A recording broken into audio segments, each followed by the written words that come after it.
Welcome to Just a Guy. I am Just a Guy. This is the King James Version Bible, as you've probably seen a few times. It's my red one. All right. So, we left off on Exodus 9. That's what we're doing today. It's a little bit longer of a chapter, so I hope you have a nice candle lit or a bubble bath going, something. I don't know. It's daytime for me. I don't know where you're at or what you're doing. Even if it's the same year. Isn't that crazy? I could be an old man right now. Anyway, Exodus 9. Then the Lord said unto Moses, Go in unto Pharaoh, and tell him, Thus saith the Lord God of the Hebrews, Let my people go, that they may serve me.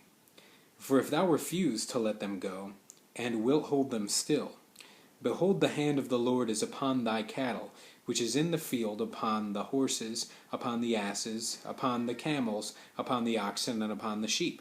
There shall be a very grievous murrain.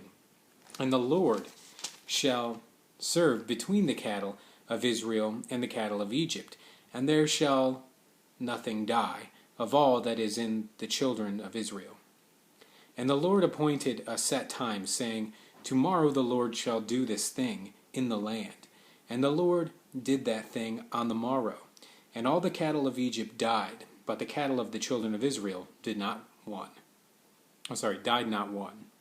And Pharaoh sent, and behold, there was not one of the cattle of the Israelites dead.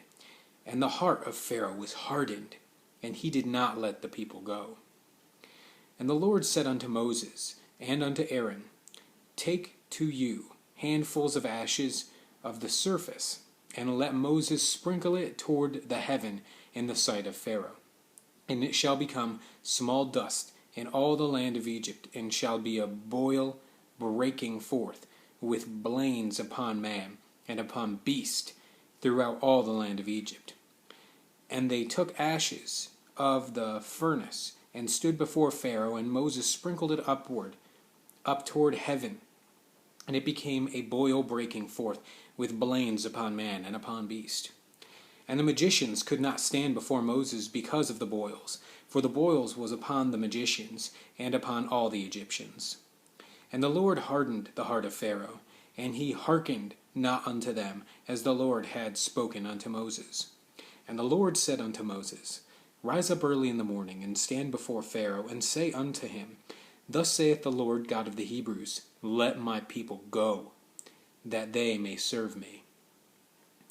For I will at this time send all my plagues upon thine heart, and upon thy servants, and upon thy people, that thou mayest know that there is none like me in all the earth.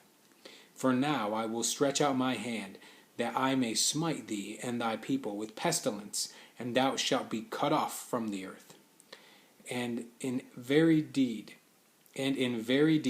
for this cause have I raised thee up, for to shew in thee my power, and that my name may be declared throughout all the earth. As yet exaltest thou thyself against my people, that thou wilt not let them go. Behold, tomorrow about this time I will cause it to rain a very grievous hail, such as hath not been in Egypt since the foundation thereof even until now. Send therefore now, and gather thy cattle, and all that thou hast in the field, for upon every man and beast which shall be found in the field, and shall not be brought home, the hail shall come down upon them, and they shall die. He that feared the word of the Lord among the servants of Pharaoh made his servants and his cattle flee into the houses. And he that regarded not the word of the Lord left his servants and his cattle in the field. And the Lord said unto Moses, Stretch forth thine hand toward heaven, that there may be hail in all the land of Egypt, upon man and upon beast, and upon every herb of the field throughout the land of Egypt. And Moses stretched forth his rod toward heaven, and the Lord sent thunder and hail, and the fire ran along upon the ground, and the Lord rained hail upon the land of Egypt. So there was hail and fire mingled with the hail, very grievous, such as there was none like it in all the land of Egypt, since it became a nation. And the hail smote throughout all the land of Egypt, all that was in the field, both man and beast. And the hail smote every herb of the field, and brake every tree of the field. Only in the land of Goshen, where the children of Israel were, was there no hail. And Pharaoh sent and called for Moses and Aaron, and said unto them, I have sinned this time. The Lord is righteous, and I and my people are wicked. Entreat the Lord, for it is enough, that there be no more mighty thunderings and hail, and I will let you go, and ye shall stay no longer. And Moses said unto him, As soon as I am gone out of the city, I will spread abroad my hands unto the Lord, and the thunder shall cease, neither shall there be any more hail, that thou mayest know that the earth is the Lord's. But as for thee and thy servants, I know that ye will not yet fear the Lord God. And the flax and the barley was smitten, for the barley was in the ear, and the flax was bald.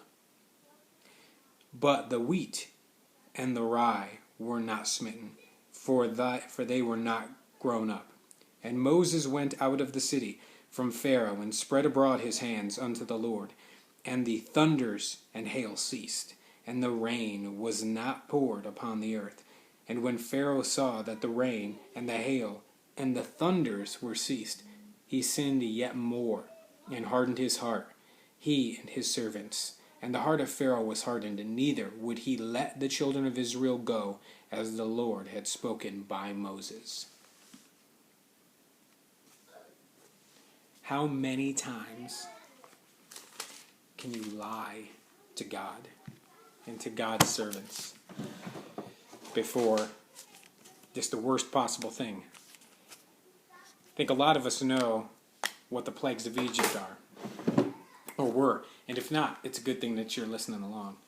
But you can only lie so many times before the worst possible thing is coming. We'll find out next. Exodus 10 coming up. I am just a guy. I appreciate you tuning in. Have a good day.